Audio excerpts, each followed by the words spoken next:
Alors, on ne peut pas toucher tous les points qu'on voit ici.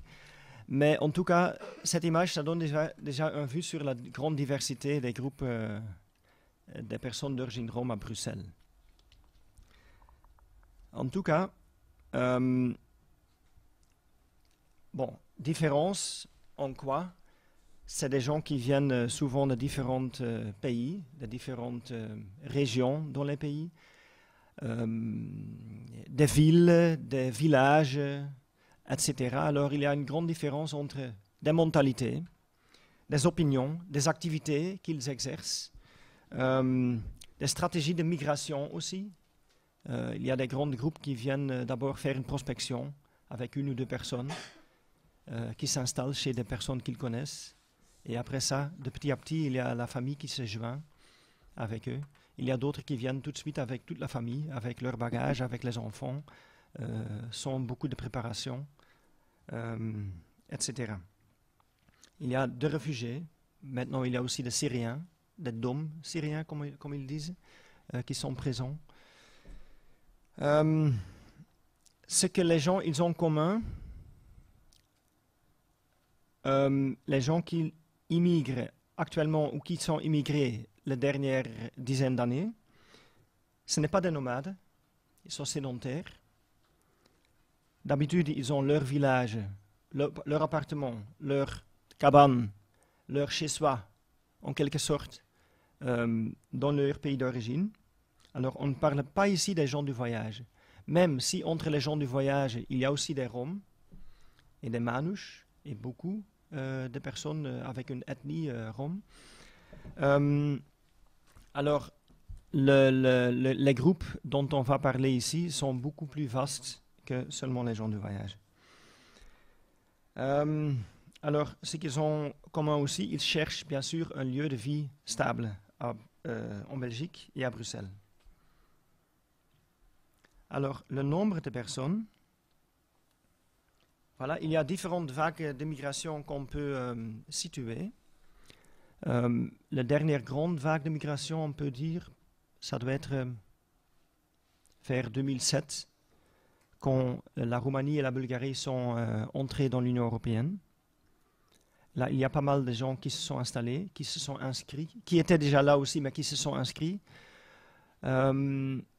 Après, l'afflux a quand même un peu stabilisé. Même s'il y a des nouvelles groupes qui arrivent, on ne voit pas une très très grande différence avec les années avant.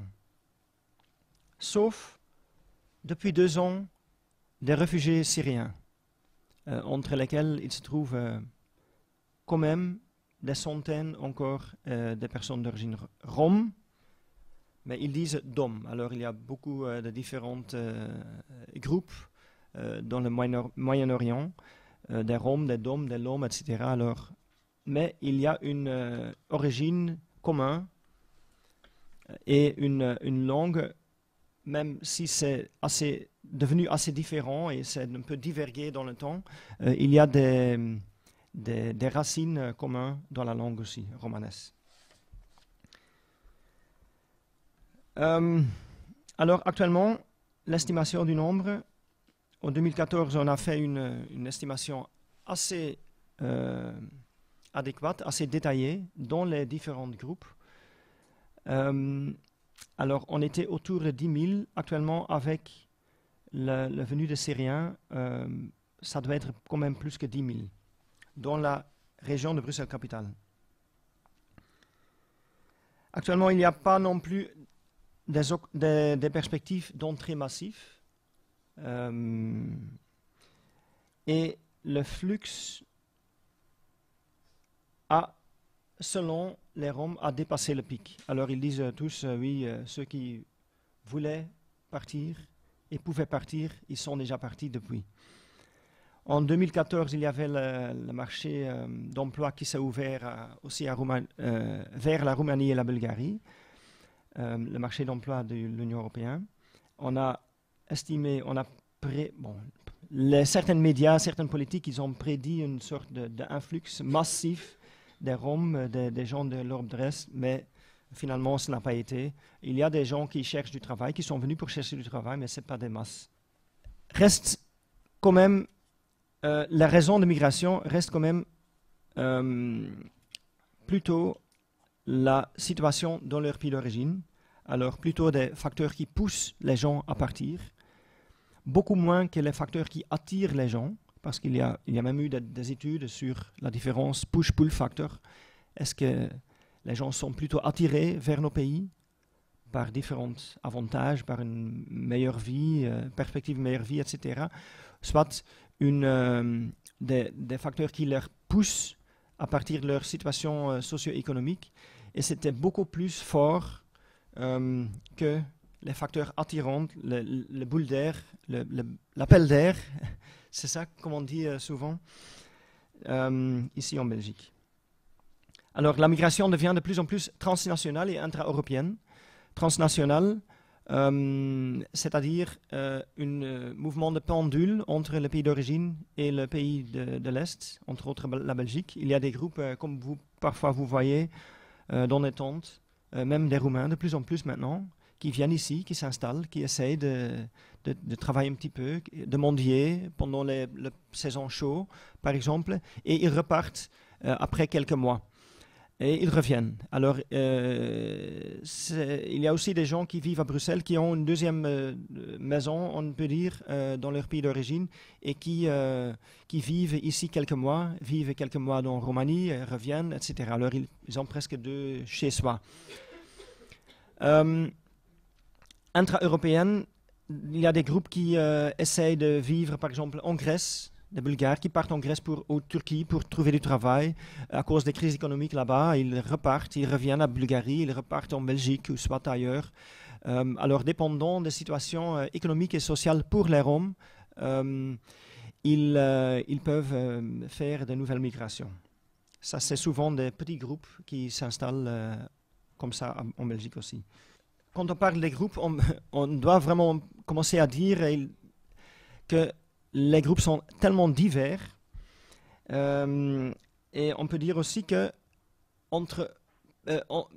presque environ 3/4 des personnes d'origine rome à Bruxelles sont d'origine roumaine ou bulgare. Alors ça, c'est vraiment les grands groupes. Yop. En Roumanie, voilà, ça c'est ce que vous voyez ici, c'est quelques lieux d'où viennent beaucoup de personnes. Alors un très grand groupe de Roumanie de l'ouest, vers la frontière de Hongrie et Serbie, Timișoara, de la région d'Arad, des personnes plus traditionnelles de Cluj, un très grand groupe de Gurlamar et Omba, qui vivent à Molenbeek, Saint-Josse et maintenant de plus en plus Anderlecht. Et des gens de Bucarest qu'on retrouve, Bucarest ou les régions autour, des régions assez pauvres qu'on retrouve souvent dans la mendicité. Ici, on est en Bulgarie.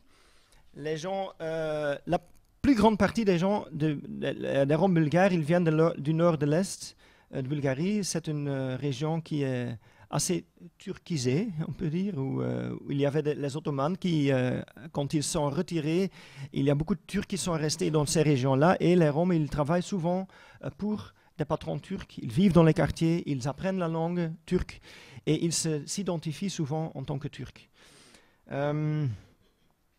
Voilà, des personnes de Shumen, Targovište, Razgrad, etc. Ça, c'est les grandes régions d'où viennent les Roms bulgares. Alors, quand ils s'installent ici à Bruxelles, où est-ce qu'ils s'orientent? Voilà, ils recherchent d'abord les localités, les communes, les quartiers où vivent les personnes qu'ils connaissent, la famille, des gens du même village, etc. Pour les Bulgares, ils se retrouvent plutôt là où se trouve la communauté turque, parce qu'ils vont encore travailler pour des patrons turcs, ils vivent dans les appartements des Turcs. Ça, c'est plutôt Schaerbeek et Anderlecht. Qu'est-ce qu'ils veulent? Leur ambition, c'est plutôt trouver du travail, avoir des papiers, se stabiliser, de continuer la vie ici, de créer des perspectives pour les enfants. Et de plus en plus, on voit des gens qui ont un travail régulier, qui travaillent comme indépendants, comme vous voyez ici. Bon, chez les Roumains, c'était et c'est encore la vente des voitures en tant qu'indépendant. C'était un peu plus la ramasse de ferraille, par exemple, il y a quelques années. Maintenant, c'est un peu moins. Il y en a qui m'ont dit, surtout les gens qui viennent des régions pauvres, comme je viens de dire. Mais de plus en plus, il y a des indépendants qui se créent du travail dans la construction, dans la restauration, etc. À Bruxelles et autour de Bruxelles, en Flandre, en Wallonie. On voit même des entreprises, des gens qui engagent des autres Roms, entre autres, pour travailler pour eux. Chez les Bulgares, il y a aussi une très grande... je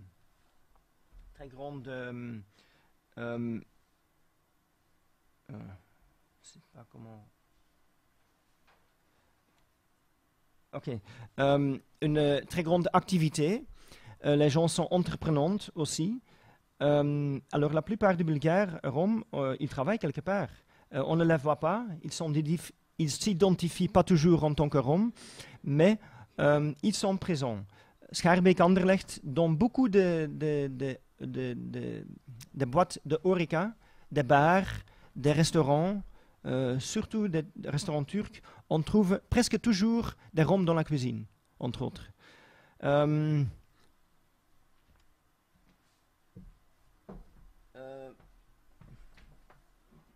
Voilà.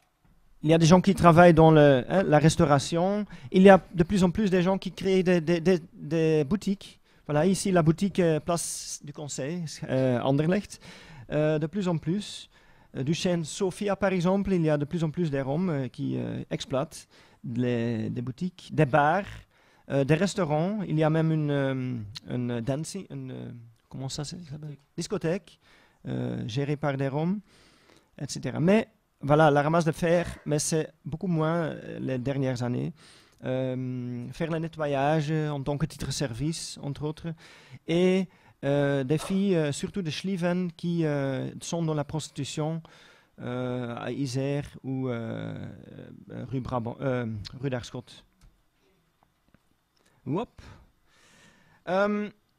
Bon, le choix des quartiers, c'est encore quelque chose... non, le contact social dans les quartiers, c'est quelque chose quand même très intéressant.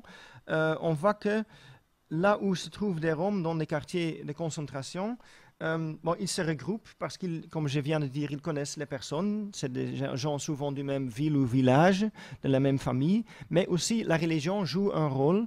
Pour les Bulgares, un peu moins. Bon, c'est des musulmans, mais très light. Très light. Beaucoup de Roms de Roumanie, soit ils sont orthodoxes à partir de leur pays d'origine, mais quand ils arrivent ici, souvent ils se retournent vers le pentecôtisme. Alors il y a plusieurs, même je pense environ 7 églises pentecôtistes à Bruxelles, exploitées par des Roms roumains. Alors, ils se regroupent aussi dans l'église et c'est là leur vie sociale entre eux, dans les groupes de la famille ou des Roms. Alors, ils se rencontrent, l'un déjà plus que les autres. Par exemple, les gens de Gurlamar, ils sont très forts en se rencontrant dans la rue. Mais là, il faut connaître aussi le village de Gurlamar au sud de la Roumanie. C'est une longue rue avec des petites rues comme ça. Et les gens, s'il fait beau, les gens tournent toujours dehors. Il y a des banques, les gens se promènent dans la rue. Alors, la vie se passe en rue. Maintenant, pour eux, la vie se passe ici aussi en rue. Et ça fait que, par exemple, à Ribeaucourt, Place Conseil, mais surtout Place Vaillons, Anderlecht, et dans le temps, Place Saint-Josse, il y avait des regroupements de personnes d'origine de Gurlamare qui a causé pour les habitants une nouvelle vague de personnes qui ne se connaissaient pas. Ça a causé une sorte de sentiment d'insécurité. Il y avait des plaintes, des nuisances. Et il y a pas mal de pétitions contre la présence des Roms dans les rues de Bruxelles qui sont, à cause de ça, qui ont commencé à circuler.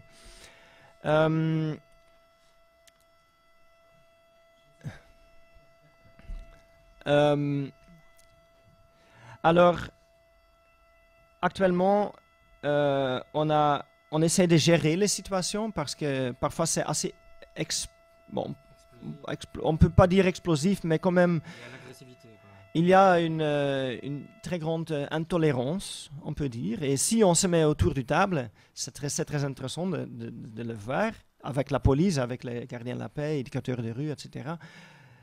Ce qu'on a fait la dernière semaine à Anderlecht. On écoute quelles sont les vraies nuisances. Et finalement, c'est un peu drôle, mais on aboutit presque toujours au PIPAS. PIPAS, je pense que ce n'est pas un problème majeur. Les PIPAS, c'est les petits pépins de zonnebloemen, les fleurs de soleil, tournesol. Et quand moi, quand on jette, et c'est une habitude, c'est pas seulement les Roms, mais ça, ils disent aussi, les policiers, ils disent, mais c'est pas le seul, c'est aussi les Turcs, les Grecs, tout le monde qui vit autour de Méditerranée, ils connaissent ça.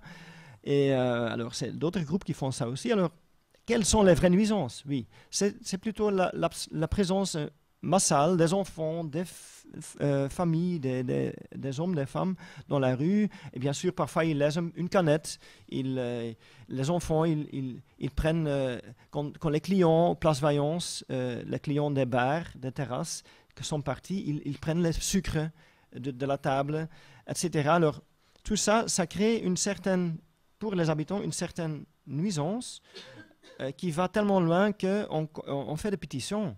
Alors, mais quand on fait vraiment une analyse de la situation, on voit que c'est quand même des problèmes mineurs qu'on doit traiter, ça c'est clair, et on travaille à une meilleure vivre ensemble entre les différents groupes.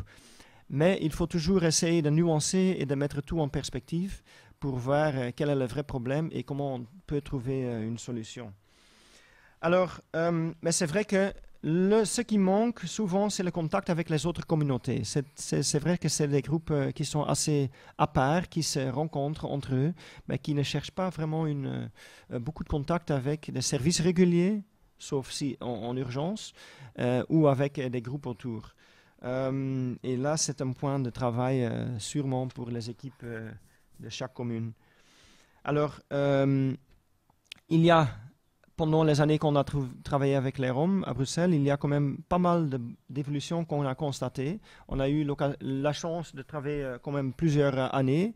Et à base de 10 années, 12 années, on peut dire qu'il y a une beaucoup plus grande orientation des Roms en général sur une résidence durable et intégration en Belgique. Il y a un beaucoup plus grand investissement des familles dans la vie ici. Par exemple, au début, mais c'est vrai que la plupart des gens, ils n'avaient pas de statut de séjour, alors c'était très dur, c'était la survie pour la plus grande partie. Et si on gagnait un peu d'argent, on investissait dans une maison à construire dans leur pays d'origine. Maintenant, de plus en plus, on voit beaucoup de personnes qui s'achètent leur propre maison ici, leur propre boutique, qui élaborent leur propre entreprise, etc. Alors, un beaucoup plus grand investissement à Bruxelles. Deuxièmement, ce qu'on constate, les Roms trouvent beaucoup plus facilement le chemin vers l'école et sont beaucoup plus conscients de l'importance de l'enseignement. Si on retourne dans le temps, il y a 13 ans, l'école n'était même pas une question, ce n'était pas un issue, on ne discutait même pas, parce que la plupart des gens n'étaient pas occupés avec ça. Ça ne faisait pour beaucoup d'autres, ça ne faisait presque pas partie de leur vie. Comme partie importante, comme partie prioritaire. Ce n'était pas une priorité, oui. Parce que c'était la survie. Actuellement, c'est clair que la plupart des enfants vont à l'école. La plupart vont aussi régulièrement à l'école. Ça ne veut pas dire que tout est réglé, mais cette tendance est beaucoup plus forte qu'il y a des années. Alors, troisièmement, le sens d'entrepreneuriat, ça domine. La plupart des gens se débrouillent et essayent quand même de se rendre autonomes, de ne pas dépendre des autres, de ne pas dépendre du CPAS, mais d'entreprendre des activités pour progresser dans la vie. Alors, pour terminer, je vais juste pointer quelques autres enjeux à Bruxelles. Alors, il reste bien sûr des familles multiproblématiques avec lesquelles beaucoup d'instances ont leurs mains pleines et travaillent depuis des années. Alors, il y a quand même pas mal de familles en errance. Alors, entre autres, des familles sans abri, des familles qui sont déjà là depuis aussi quelques années, souvent d'origine slovaque, qui sont là avec tous les enfants, leurs bagages, et ne trouvent pas un appartement, les moyens pour avoir un appartement, ne trouvent pas une adresse, ne peuvent pas alors s'inscrire en tant que demandeurs d'emploi, etc. Et se retrouvent chaque fois soit dans l'accueil d'hiver, soit dans une squat, soit quelque part dans un parc. De plus en plus, il y a des petites initiatives de Housing First, d'essayer de commencer à donner un logement aux gens et d'élaborer des trajets d'intégration, c'est-à-dire scolarisation, un trajet vers formation-emploi. Mais ce n'est pas du tout évident parce que c'est des gens qui viennent de très loin, c'est-à-dire de très loin dans leur situation socio-économique, surtout sociale, psychologique, qui ont été traités très, très, très gravement dans leur pays d'origine et qui manquent beaucoup de confiance en soi et d'expérience positive pour pouvoir croire dans leur propre force pour se créer une meilleure vie, pour se créer des chances dans la vie. Extrêmement dur, la situation, mais on doit quand même nuancer que pour ces familles en errance, on parle d'une minorité, une petite minorité des Roms à Bruxelles. Si on parle des Slovaques, c'est entre 200 et 300 personnes. On doit dire, de plus en plus, on voit des localités à Bruxelles, entre autres Laken, Bekant maintenant, Schaerbeek, rue de Stoevelen et ailleurs. On voit aussi des familles roumaines qui sont installées dans des tentes d'abord, et après ça, ils se construisent une baraque, une petite hutte en bois avec une cheminée. Mais c'est quand même... Ok, on peut dire que c'est des familles, c'est sûr, c'est des familles sans abri, ils s'est créé leur propre abri, mais leur errance, c'est quand même différent que l'errance des Slovaques. Parce que ça, c'est des familles qui viennent d'un village, qui viennent d'une certaine chez-soi, qui essaient de travailler ici sans payer le loyer, mais qui essayent de travailler dans la mendicité, etc., alors la survie quand même, mais qui essayent d'épargner autant que possible d'argent pour investir dans leur village, dans une petite maison là-bas, etc. Aussi très dur pour travailler avec eux parce qu'ils n'ont pas la perspective vraiment de s'intégrer ici, les enfants ne vont pas à l'école, etc. Ça aussi, c'est une très petite minorité dans les grands groupes des Roms roumains, mais de plus en plus, on constate qu'il y a des groupes à Bruxelles qu'on retrouve. Alors, il y a encore des personnes en séjour précaire, entre autres les gens d'ex-Yougoslavie qui n'adhèrent pas à l'Union européenne, qui sont encore dans une phase de régularisation, soit qui n'ont plus de papiers, qui essayent qui ont vécu des années ici, mais qui n'obtiennent plus de séjour valable, de séjour légal, pour lesquels la situation reste une situation de survie. Alors, des problèmes de scolarisation, c'est encore bien sûr un issue qui reste à l'ordre du jour. Malgré le fait que la plupart des enfants sont inscrits et vont régulièrement à l'école, il y a chez certaines une minorité des problèmes d'absentisme et aussi d'absentisme extrêmement grave, surtout des adolescents où reste quand même pas mal d'obstacles sociaux, aussi culturels, pédagogiques qui restent et avec lesquels on travaille avec les écoles, le CLB, le PMS pour essayer de résoudre. Mais là aussi, il y a comme je viens de dire, il y a un avancement, il y a un progrès. Aussi chez les gens, même des personnes qui sont mariées, même des filles enceintes, soit des filles avec des bébés, même que ça reste difficile, mais de plus en plus, il y a des exemples de filles qui quand même choisissent aussi pour continuer l'école, pour au moins avoir plus de chances sur le marché d'emploi après, pour être aussi un peu moins dépendants du mari dans leur vie de mariage. Et un très grand problème de la scolarisation se trouve chez les gens du voyage, où le décrochage, c'est-à-dire la non-inscription est très haute et l'analphabétisme reste encore un problème grave. Alors, les problèmes de voisinage, on a déjà parlé. Les dômes syriens, voilà, oui, ils sont un peu dispersés à Bruxelles, Anderlecht, Laken, Koekelberg, Schaerbeek beaucoup. Alors, c'est des gens qui... leur situation est un peu comparable aux Roumains, Bulgares il y a 10 ans, sauf le fait qu'ils ont un statut de séjour parce que c'est des réfugiés reconnus souvent, mais on commence à partir du début maintenant à travailler aussi sur la scolarisation, l'importance scolaire, trajet vers l'emploi, etc. avec les gens. La dernière chose, reste encore un manque de terrain pour les gens du voyage. Alors si on parle des Roms dans les caravanes, qui ne sont pas les Roms de l'Europe de l'Est, c'est des gens qui sont migrés vers l'Europe de l'Ouest déjà il y a plusieurs siècles. Alors c'est une autre vague de migration, mais le manque de terrain se pose très gravement à Bruxelles. Il n'y a plus de terrain officiel de transit. Depuis 4 années, il y a quelques terrains privés, mais ça devient de plus en plus difficile pour garder le terrain et trouver d'autres terrains. Malheureusement, les familles aussi s'éteignent, se multiplient, et les jeunes familles ne trouvent plus de quoi s'installer leur caravane quelque part et sont obligées de prendre le chemin du voyage, même contre leur gré, parce que souvent les gens du voyage, beaucoup de familles ici, ils disent non, on ne veut pas voyager tout le temps, on veut être résidentiel pour une grande partie de l'année et voyager dans les temps chauds, les mois chauds. Voilà, on entreprend des petits voyages avec les familles. Mais ce style de vie, ça devient très très difficile à Bruxelles. Pour terminer, alors il y a la jeunesse, l'espérance, le futur, l'avenir des publics roms.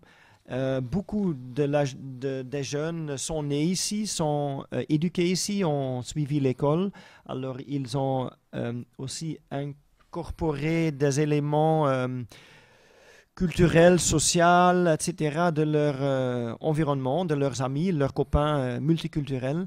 Et voilà, ils ont tout à fait d'autres ambitions, souvent, de leur vie à Bruxelles, que leurs parents qui viennent de la Roumanie, qui ont vécu des graves périodes dans leur pays d'origine et qui ont connu une pauvreté, une marginalisation, une exclusion.